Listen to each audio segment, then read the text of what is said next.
আচ্ছা, তোমরা মনোযোগ দিয়ে শোনো। তোমরা পার ডে নিয়মিত গরুর দুধ খাবে। গরুর দুধে অনেক পুষ্টিকর। গরুর দুধ খেলে অনেক বুদ্ধি বাড়বে।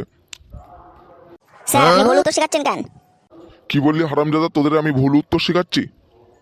স্যার আপনি তো ভুল উত্তরই শেখাচ্ছেন। গরুর দুধ খেয়ে যদি বুদ্ধি বাড়তো গরুর বাছুরগুলো তাহলে তো মহাবিজ্ঞানিক হয়ে যেত। আচ্ছা ফসকে বলতো, একটা কলার দাম যদি 5 টাকা হয়, এক হালি কলার দাম কত হবে? স্যার 15 টাকা। কি বললি হারামজাদা? তোদের আমি এই শিক্ষা দিয়েছি? এক হালি কলার দাম হবে 20 টাকা। স্যার আমি তো জানি তো 20 টাকা, আমি তো দামাদামি করে 5 টাকা কমিয়েছি। বাচ্চারা, তোমরা একটা কথা সবসময় মনে রাখবে, 10 মিলে করি কাজ, হারি জিতি নাই লাজ।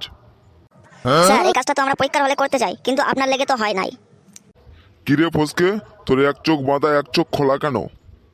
স্যার আপনি তো বলেছেন সবাইকে এক চোখে দেখতে। আচ্ছা বাচ্চারা, তোমাদের আজকে মানুষের কিডনির বিষয় জানাবো। মানুষের কিডনি হলো সেকনির মতো কাজ করে। আচ্ছা স্যার ওটা কি পানির ফিল্টারের মতো কাজ করে? হ্যাঁ, ওটা ওরকমই।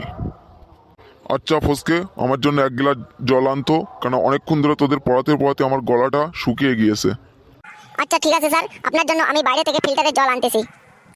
আচ্ছা ফসকে, তুই না বললি যে ফিল্টারের জল আনবি? তো জলটা এরকম নোনতা নোনতা লাগছিল কেন? স্যার আমি তো আমার কিডনির ফিল্টার করা জল খাইয়েছি আপনার। আচ্ছা মদন, বলতো বানর আর মানুষের মধ্যে পার্থক্য কি? স্যার বানরের লেজ থাকে পিছনের দিকে আর মানুষের লেজ থাকে সামনের দিকে। আচ্ছা ফসকে বলতো, একজন শিক্ষক আর একজন সাধারণ মানুষের মধ্যে পার্থক্য কি?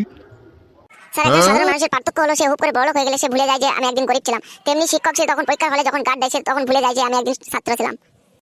আচ্ছা মদন বলতো, যে খেলাধুলো করে তাকে কি বলে? স্যার তাকে বলে খেলোয়াড়।